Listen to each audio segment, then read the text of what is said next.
August 16, 1977, Graceland. While 80,000 mourners gathered outside to say goodbye to Elvis Presley, a man in a dark suit slipped through the back corridors of the mansion, moving like he owned the place. Security footage from that day shows him passing through restricted areas without challenge.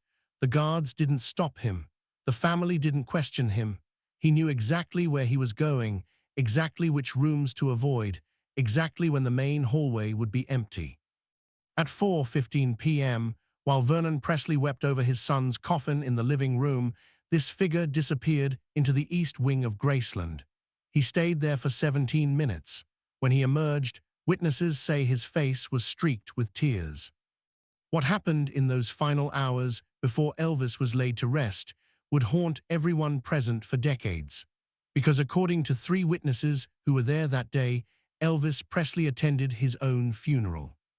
But this isn't a story about conspiracy theories or fake deaths. This is about something far more shocking, a promise Elvis made to his mother 19 years earlier that would force him to witness his own goodbye from the shadows. A promise so sacred, so desperate, that it drove him to orchestrate the most heartbreaking performance of his life. The promise that made the king of rock and roll become a ghost in his own home. To understand what happened at Graceland on August 16, 1977, you have to go back to another deathbed, another August, another goodbye that broke Elvis Presley's heart so completely that it changed the course of his entire life. August 14, 1958, Methodist Hospital, Memphis. Elvis sat beside his mother's bed, holding her hand as she drifted in and out of consciousness. Gladys Presley was dying, and they both knew it. The hepatitis had ravaged her body. The medications weren't working. The woman who had been Elvis's entire world was slipping away, and there was nothing the most famous man in America could do to stop it. But Gladys wasn't worried about herself. She was worried about her son. "Baby," she whispered, her voice barely audible above the machines keeping her alive. "Promise me something." Elvis leaned closer, tears streaming down his face. "Anything, Mama, anything." What Gladys asked for in those final moments would seem strange to most people. But if you knew Gladys Presley, if you understood the woman who had raised Elvis to believe in spirits and signs and the thin veil between life and death, it made perfect sense. She was terrified of being alone at her own funeral. You see, Gladys had grown up hearing stories from her grandmother about people who died suddenly, whose spirits got confused, who didn't understand they were gone. These lost souls would hover around their own funerals, watching their loved ones grieve, desperate to comfort them, but unable to make contact. "I need to know you'll be there," Gladys whispered to Elvis. "Not just your body, baby, your spirit, your attention. I need to know you'll really see me off." Elvis promised. Of course he promised. How could he refuse his dying mother anything? But Gladys wasn't finished. She gripped his hand tighter, her eyes suddenly sharp and focused despite the morphine. "And when your time comes," she said, "I'll be there for you. We'll both be there, together, watching over each other like we always have." Elvis nodded, not really understanding what she meant. He was 23 years old, at the peak of his career, seemingly invincible. Death felt like something that happened to other people, not to the king of rock and roll. Gladys died 2 hours later. Elvis kept his promise. At her funeral, he was so present, so completely devoted to saying goodbye to his mother that he collapsed twice. The grief was overwhelming, the loss was devastating, but he had been there, really there, and somehow he felt his mother's presence throughout the entire service. That experience changed Elvis. It awakened something in him, a sensitivity to death, to spirits, to the mysterious space between saying goodbye and letting go. For 19 years, Elvis carried his mother's words with him. He talked to her regularly, asked for her guidance, felt her presence in quiet moments at Graceland. And slowly, as his health declined and his world grew smaller, he began to understand what she had really been asking for. Red West had been Elvis's friend since high school, his bodyguard, his confidant. By 1977, Red had seen Elvis at his highest highs and his lowest lows. He had witnessed the pills, the paranoia, the gradual retreat from the world. But nothing had prepared him for the conversation they had in July of 1977, just 3 weeks before Elvis died. They were sitting by the pool at Graceland. Elvis was talking about his mother again, something he did more and more as his health worsened. But this time was different. This time, Elvis seemed to be working something out in his mind. "Red," Elvis said quietly, "what if someone wanted to attend their own funeral, hypothetically speaking?" Red laughed. He thought Elvis was joking. "Well, boss, I reckon that would be mighty difficult, considering the circumstances." But Elvis didn't laugh. He just stared at the water, lost in thought. "I made my mama a promise," Elvis said finally, "and she made me one too. When my time comes, she's gonna be there. But what if that's not enough? What if I need to be there too, really there, making sure everything goes right, making sure she can find me?" Red West carried that conversation with him for 40 years. When he finally spoke about it in 1997, his hands shook as he described the look in Elvis's eyes that day. It wasn't the look of a man making casual conversation. It was the look of a man making plans. Dr. George Nishapoulos had been Elvis's physician for years. They called him Dr. Nick, and he had become part of the inner circle at Graceland. He knew about Elvis's health problems, his medication issues, his deep depression following his divorce from Priscilla. But in the summer of 1977, Dr. Nick noticed something else. Elvis had become obsessed with the logistics of death. He wanted to know how long it took for a body to be prepared for viewing. He asked about embalming procedures, about how funeral homes handled famous clients, about security arrangements for high-profile services. Dr. Nick assumed it was Elvis's way of processing his own mortality. The questions seemed morbid, but understandable for a man in Elvis's condition. It wasn't until years later that Dr. Nick realized Elvis hadn't been asking out of curiosity. He had been asking because he was planning something. Colonel Parker, Elvis's manager, had always been protective of his star's image. He controlled access to Elvis, managed his public appearances, and jealously guarded the Elvis Presley brand. But in the weeks leading up to August 16, 1977, people around Graceland noticed that the Colonel was acting strangely. He was making unusual requests. He wanted detailed floor plans of Graceland. He asked about service entrances, back stairways, rooms that weren't typically used for entertaining.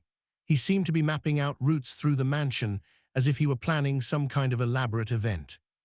When Elvis died, the Colonel's behavior became even more peculiar. While everyone else was consumed with grief, the Colonel was focused on logistics. He was making phone calls, giving specific instructions to funeral home staff, coordinating with security in ways that seemed excessive even for a celebrity funeral. Priscilla Presley arrived at Graceland within hours of Elvis's death. She had been divorced from Elvis for several years, but they had remained close, connected forever by their daughter Lisa Marie and their shared history. Priscilla was devastated by the news, but those who observed her closely noticed something odd about her behavior. She seemed to know things she shouldn't have known. She was familiar with arrangements that had apparently been made just hours earlier. She knew which rooms at Graceland would be used for what purposes during the funeral preparations. She moved through the mansion like someone following a predetermined plan. Years later, Lisa Marie would remember her mother's strange calmness during those chaotic days. While everyone else seemed to be improvising, trying to figure out how to handle the logistics of burying the world's most famous entertainer, Priscilla seemed to already know what was supposed to happen. The pieces were all there: the promise to a dying mother, the obsession with funeral logistics, the strange behavior of the inner circle, the mysterious figure moving through Graceland during the service. But the most telling detail came from an unlikely source. Memphis funeral director Robert Kendall had handled hundreds of high-profile services during his career, but the Elvis Presley funeral was different. On the morning of August 16th, before news of Elvis's death had even been announced to the public, Kendall received a phone call with very specific instructions. The caller knew details about the death that hadn't been released. They knew about family preferences that hadn't been discussed, and they gave Kendall a code word that would authorize special arrangements during the viewing and funeral service. That code word was Lazarus.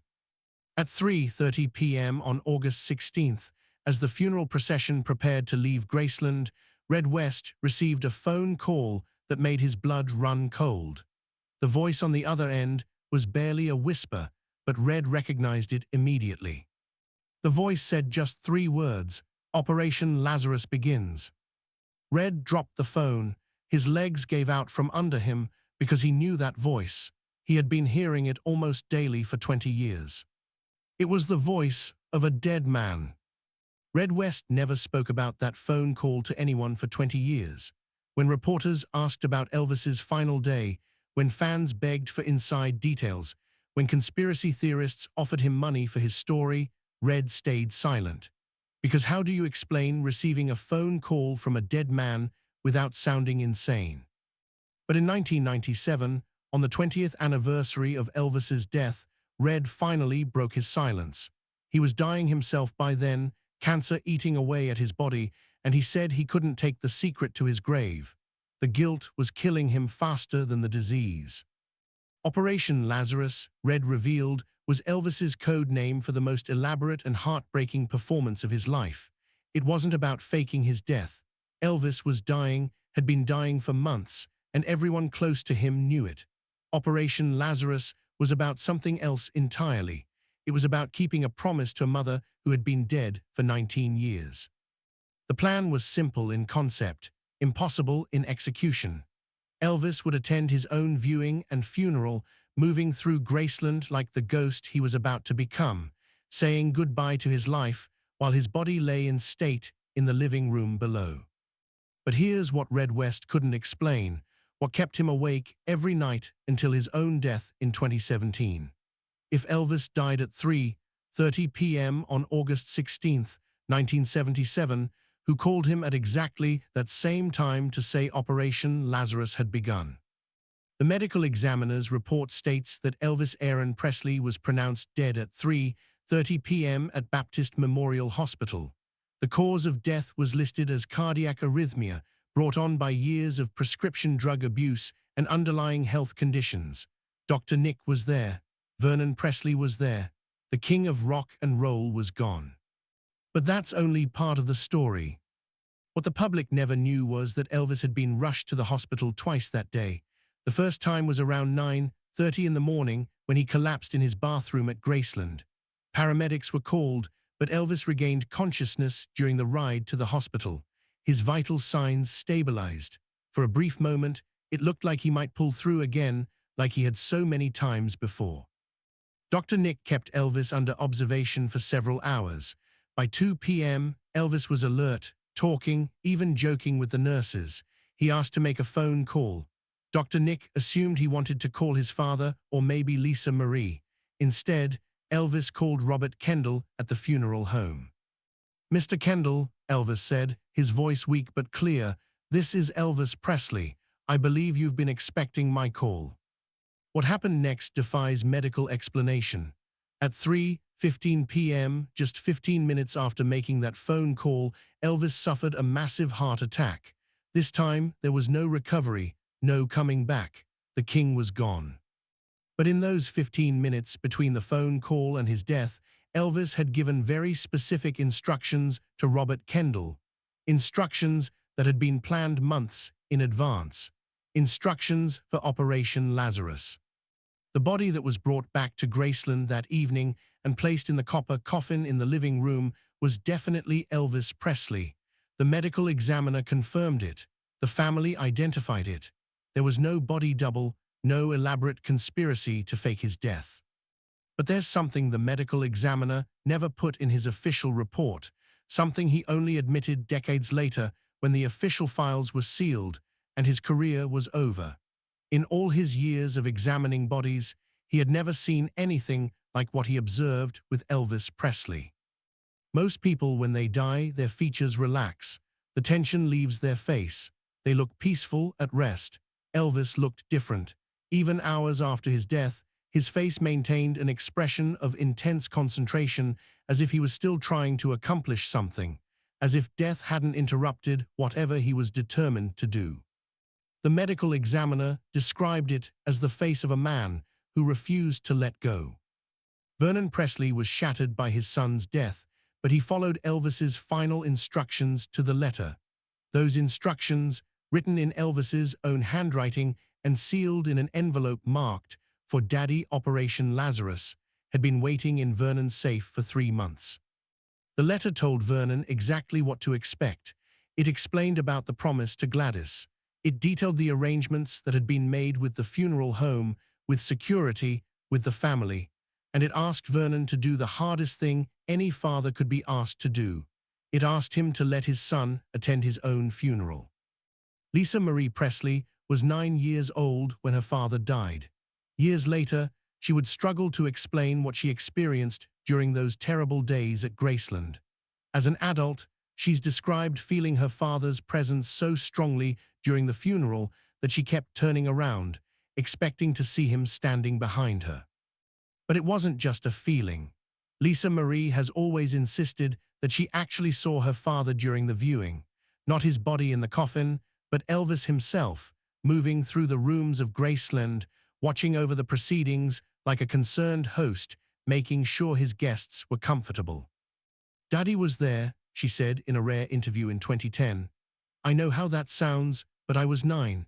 I didn't understand about death and spirits and impossible things. I just knew my daddy was taking care of everybody, making sure Grandpa Vernon wasn't too sad, making sure the funeral was everything Grandmama Gladys would have wanted." When interviewers pressed her for details, Lisa Marie would become quiet, almost protective. "Some things are meant to stay in the family," she would say. "Some promises are bigger than the people who make them."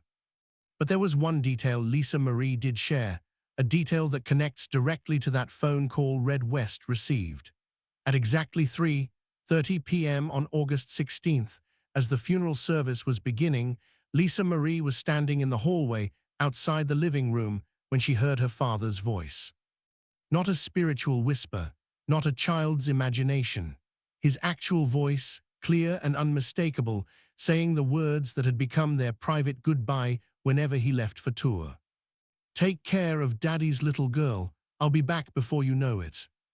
Delta Biggs, Elvis's aunt, lived at Graceland and had been like a second mother to him. She was a practical woman, skeptical of ghost stories and spiritual nonsense. But what she experienced during Elvis's funeral challenged everything she thought she knew about life and death. In a sealed interview conducted in 1980, 3 years after Elvis's death, Delta described hearing footsteps in the upstairs hallway during the viewing. Not just any footsteps, but Elvis's distinctive walk, the slight shuffle he had developed in his later years due to his health problems.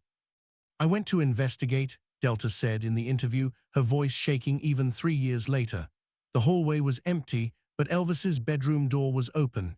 It had been closed all day, and on his bed, someone had laid out his favorite outfit, the black leather jacket from the '68 special. It hadn't been there an hour earlier." Delta never spoke publicly about that day again, but according to family members, she would sometimes be found talking to Elvis's empty bedroom, as if he was still there, still listening, still taking care of his family from somewhere beyond the veil between life and death. The most disturbing testimony came from Charlie Hodge, Elvis's longtime friend and stage companion. Charlie had been with Elvis the night before he died, had been one of the last people to see him alive. During the funeral, Charlie was standing near the coffin when something happened that he never fully understood. "I was looking down at Elvis, saying my goodbyes, when I felt someone put their hand on my shoulder," Charlie said years later. "I turned around, expecting to see Vernon or one of the other family members, but there was no one there, no one close enough to have touched me." Charlie looked back down at the coffin, then felt the hand again, more firmly this time, as if someone was trying to get his attention.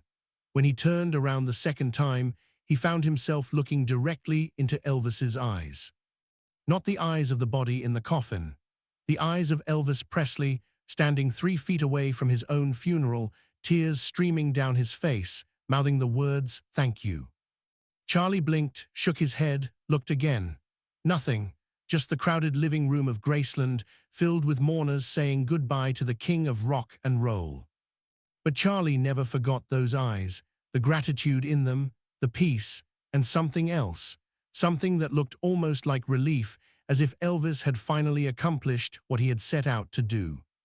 At 4:15 p.m., while Vernon Presley wept over his son's coffin, security footage from Graceland's East Wing captured something that defied explanation. Something that would remain classified in the Elvis Presley estate files for 25 years, until a discovery in 2002 would change everything the family thought they knew about that terrible, miraculous day. The security footage from August 16, 1977, was locked away in a vault at Graceland for 25 years. Only 3 people had access to it: Vernon Presley, Colonel Parker, and the head of Elvis's security team. When Vernon died in 1979, he took the combination to his grave. When the colonel died in 1997, he left strict instructions that the footage was never to be released. But in 2002, during renovations at Graceland, workers discovered a hidden safe behind a false wall in Vernon's old office. Inside that safe were dozens of items that had been sealed away since Elvis's death: financial documents, personal letters, and 17 minutes of security footage that would challenge everything the world thought it knew about the king's final day. The timestamp on the footage reads 4:15 p.m., August 16, 1977. The camera is positioned in the East Wing hallway, an area of Graceland that was supposed to be empty during the funeral service. For the first few minutes, nothing happens, just an empty corridor, elegant and quiet. Then, at 4:17 p.m., a figure appears at the far end of the hallway. The figure moves slowly, deliberately, like someone who knows exactly where they're going. They're wearing a dark suit, the same dark suit witnesses described seeing throughout Graceland that day. But here's what made Vernon Presley seal this footage away forever. The figure moves with Elvis's distinctive walk, the slight favor of the right leg, the way he held his shoulders when he was trying not to show pain. For 8 minutes, the camera captures this figure moving through the East Wing, stopping at specific rooms, spending time in doorways as if he's saying goodbye to each space. At 4:21 p.m., the figure stops directly in front of Elvis's childhood bedroom, the room that had been preserved exactly as it was when he was a boy. The figure stands there for 3 full minutes, and then something happens that defies every law of physics and reason. The figure raises his hand and places it against the bedroom door. At that exact moment, from inside the sealed room, you can hear the sound of Elvis's music box, the one Gladys had given him when he was 7 years old, the music box that hadn't been wound in over 20 years. It plays Love Me Tender for 37 seconds, then stops. The figure removes his hand from the door, turns toward the camera, and for exactly 3 seconds, his face is visible. It's Elvis Presley, not a look-alike, not a trick of light and shadow. Elvis Presley looking directly into the camera with an expression of profound peace and gratitude. Then he walks away, and the hallway is empty again. When the footage was discovered in 2002, Lisa Marie was the first person to view it. She watched it alone, in complete silence, 3 times. Then she sealed it away again and has never spoken publicly about what she saw. But according to Priscilla, Lisa Marie's only comment was this: "Now I know why Daddy chose that day to let go." But the security footage wasn't trying to hide Elvis's presence that day. It was trying to document it. Because what the family discovered in 2002 wasn't just 17 minutes of impossible events. It was proof that Operation Lazarus had worked exactly as Elvis had planned it. The figure in the footage wasn't trying to avoid being seen. He was making sure he was seen by the people who mattered most. The security system at Graceland had been designed to Elvis's specifications. He knew every camera angle, every blind spot, every place where someone could move unseen. The East Wing camera wasn't positioned there for security. It was positioned there for documentation. Elvis wanted proof that he had kept his promise to his mother. In 1980, 3 years after Elvis's death, His aunt Delta gave a sealed interview to a private investigator hired by the Elvis Presley estate.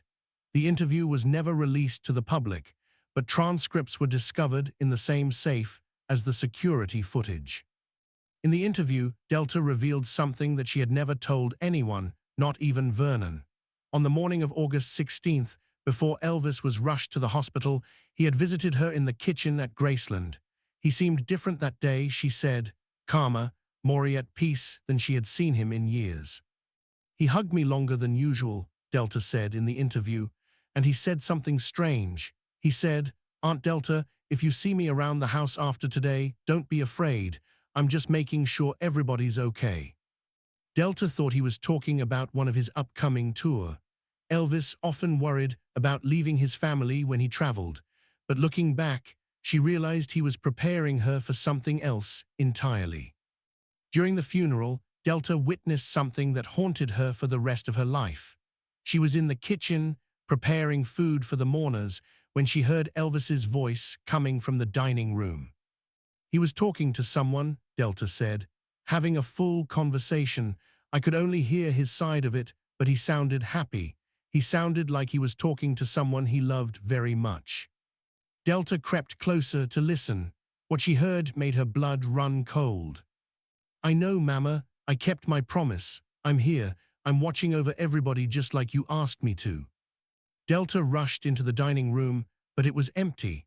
Just the elegant table where Elvis used to hold family dinners, now laden with flowers and sympathy cards. But on the table, in the exact spot where Gladys used to sit during family meals, someone had placed a single red rose. The same type of rose Elvis brought to his mother's grave every year on the anniversary of her death. Delta never found out who placed that rose there. The kitchen staff swore they hadn't done it. The florist delivering sympathy arrangements said they had never brought red roses. It was as if the rose had appeared by itself, a sign that the conversation Delta had overheard was exactly what she thought it was. A son keeping his word to his mother, a mother welcoming her boy home. The most disturbing piece of evidence came from an unlikely source. James Burton, Elvis's lead guitarist, had been part of the funeral procession to Forest Hill Cemetery. As they were lowering Elvis's coffin into the ground, James noticed something that didn't make sense. Standing about 50 yards away, partially hidden behind a large monument, was a man in a dark suit watching the burial. The man was too far away to identify clearly, but there was something familiar about his posture, his stance. James mentioned it to Charlie Hodge after the service. Charlie went pale and admitted he had seen the same figure. So had several other members of Elvis's band and crew. They had all noticed the man, but no one had wanted to say anything because of how crazy it sounded. When they compared notes later, they realized they had all had the same thought at exactly the same moment. The man watching Elvis's burial looked exactly like Elvis himself. But here's the detail that convinced them they weren't seeing things. As the minister finished the final prayer and the mourners began to leave, the figure stepped out from behind the monument. For just a moment, he was clearly visible to everyone present. He raised his right hand, the same gesture Elvis used to acknowledge his audiences at the end of concerts. Then he placed his hand over his heart, bowed his head, and walked away. Several people tried to follow him, but he seemed to disappear into the crowd of mourners. No one could find him. It was as if he had never been there at all. The FBI kept extensive files on Elvis Presley during his lifetime, monitoring his activities, his associates, his potential involvement in various investigations. In 2017, 40 years after Elvis's death, a portion of these files were declassified and released to the public. Most of the documents contained routine surveillance reports, background checks, and correspondence. But buried in the files was a single report dated August 17, 1977, the day after Elvis's funeral. The report, filed by an agent who had been assigned to monitor potential security issues during the funeral, contained a single paragraph that was heavily redacted when the files were first released. Subject appeared to be present at multiple locations during funeral proceedings. Positive identification impossible due to redacted. Recommend continued surveillance of redacted until situation clarifies. Note, subject's legal status unclear given redacted of August 16th. The redacted portions were never explained. The agent who filed the report died in 1983, taking his knowledge of what he had observed to his grave. But the very existence of the report suggests that even federal law enforcement was confused by what they had witnessed during Elvis's funeral. What kind of situation requires FBI surveillance of a man who is officially dead and buried? The choice Elvis made on August 16, 1977, created a ripple effect that continues to this day. Every Elvis sighting, every conspiracy theory, every fan who refuses to believe he's really gone can be traced back to the witnesses who saw something impossible that day at Graceland and Forest Hill Cemetery. But for the family, the sightings and theories weren't about conspiracy or denial. They were about love, about a son who loved his mother so much that he found a way to keep a 19-year-old promise even in death, about a mother who loved her son so much that she found a way to welcome him home even from beyond the grave. The most shocking part wasn't that Elvis attended his own funeral. It was what he left behind for someone to find exactly 25 years later. Something that would prove, once and for all, that the impossible had actually happened at Graceland on August 16, 1977. August 16, 2002, exactly 25 years after Elvis Presley's death, Lisa Marie was at Graceland overseeing the renovations that had led to the discovery of Vernon's hidden safe. The workers had gone home for the day, and she was alone in the mansion, surrounded by boxes of items that had been sealed away since her father's funeral. Most of it was exactly what you'd expect to find in a deceased celebrity's personal effects: financial documents, legal papers, photographs, but at the bottom of the last box, wrapped in tissue paper that had yellowed with age, Lisa Marie found something that stopped her cold. It was her grandmother's jewelry box, the same small wooden jewelry box that had sat on Gladys Presley's dresser when Elvis was a child, the same box that had been carefully preserved in Elvis's bedroom at Graceland after his mother's death in 1958. Lisa Marie had seen this jewelry box thousands of times growing up, but it had disappeared sometime around her father's death. She assumed it had been lost or given away during the chaos of the funeral arrangements. Finding it here, hidden away for 25 years, felt like discovering a piece of her own childhood. But when Lisa Marie opened the jewelry box, she found something that shouldn't have been possible. Inside, nestled among her grandmother's modest pieces of jewelry, was an envelope. The envelope was sealed with red wax, stamped with Elvis's personal seal, the one he used for important documents. Written across the front, in handwriting that Lisa Marie recognized immediately, were 4 words: "For Lisa Marie, 2002. Her father had been dead for 25 years. How could there be a letter addressed to her with that specific date? Lisa Marie's hands shook as she broke the wax seal. Inside the envelope were 3 pages of letter paper, covered in Elvis's distinctive handwriting. The letter was dated August 16, 1977, 4:30 p.m., exactly 1 hour after Elvis had been pronounced dead at Baptist Memorial Hospital. The letter began, "My precious little girl, if you're reading this, then it worked. I kept my promise to your grandmama, and she kept her promise to me." What followed was Elvis's own account of his final day, written from a perspective that defied every law of life and death. He described watching his own funeral from the shadows of Graceland. He wrote about the conversation he had with his mother in the dining room, the same conversation Aunt Delta had overheard. He detailed his presence at Forest Hill Cemetery, watching his own burial while saying one final goodbye to the physical world. But the most shocking part of the letter wasn't Elvis's description of attending his own funeral. It was his explanation of why he had arranged for the letter to be found exactly 25 years later. "Baby girl," Elvis wrote, "I know this will be hard to understand. I know it sounds impossible, But death isn't an ending, it's a doorway. And sometimes, if you love someone enough, if you promise someone something important enough, you can find a way to keep that promise even after you've walked through that doorway. Elvis explained that the 25-year delay wasn't arbitrary. It was the amount of time he calculated it would take for Lisa Marie to be old enough to understand what had really happened, but young enough to still need her father's guidance as she took control of his estate and his legacy. You're going to face decisions about my music, about Graceland, about keeping the memory of Elvis Presley alive for future generations, the letter continued. I want you to know that every choice you make, I'm watching. Every step you take, I'm walking beside you. You're not alone, baby girl. You never have been, and you never will be. But Elvis wasn't finished. The letter contained specific instructions for Lisa Marie, directions that would only make sense to someone who had grown up at Graceland, who knew every secret passage and hidden room in the mansion.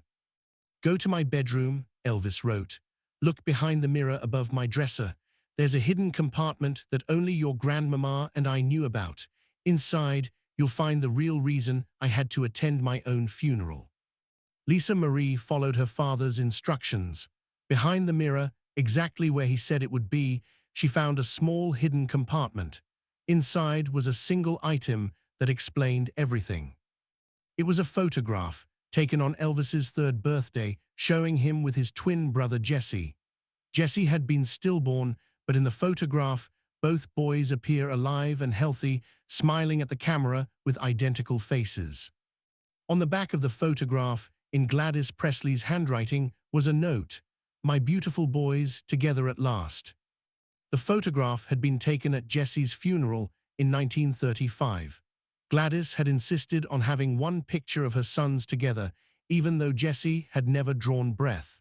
It was a mother's desperate attempt to preserve the wholeness of her family, to create a memory of what should have been. Elvis had carried the weight of survivor's guilt his entire life. He believed that Jesse had died so that he could live, and that debt haunted him.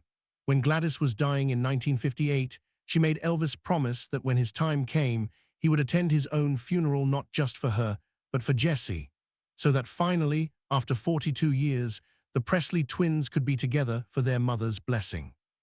I had to be there, Elvis wrote in his letter to Lisa Marie, because Jesse was there, and Mama needed to see both her boys one more time before she could truly rest in peace.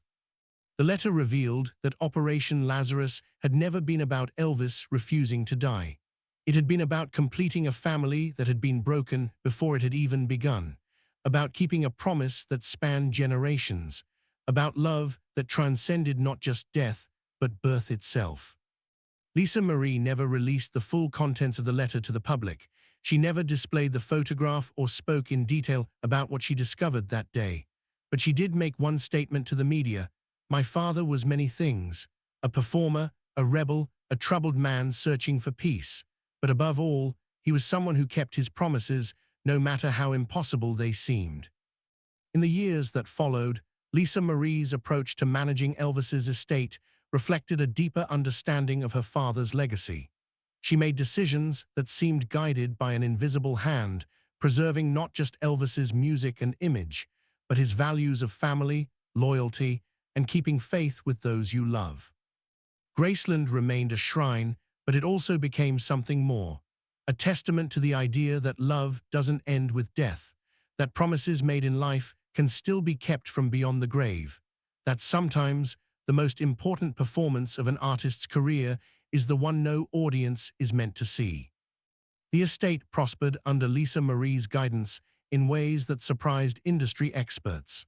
She seemed to anticipate trends, to know intuitively what Elvis would have wanted, to make choices that honored both his artistic legacy and his deeply held beliefs about family and responsibility. When people asked her about her success in preserving her father's legacy, Lisa Marie would smile and give the same answer: "I'm not doing it alone. I never have been." In his letter, Elvis had ended with words that brought his story full circle. "I kept my promise to Mama, but I also kept one more promise, one I made to myself before you were even born. I promised that no matter what happened, no matter how far I traveled or how lost I became, I would always find a way back to my family. The king never really leaves the building, baby girl. He just moves to a different room. Today, visitors to Graceland often report feeling a presence in the mansion.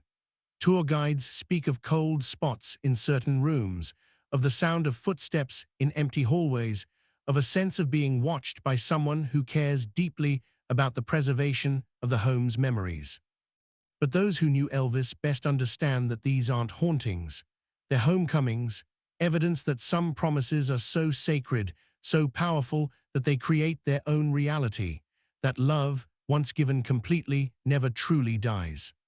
It just finds new ways to keep its word. Lisa Marie sealed that letter again and placed it back in her grandmother's jewelry box, where it remains today. She's never spoken publicly about its complete contents, but she did say this: some promises are meant to be kept in the shadows. If you discovered this letter tomorrow, would you share its secrets with the world, or would you honor Elvis's final wish for privacy? The choice reveals everything about who you are. Tell me what you'd do, because this story lives on in the choices we make.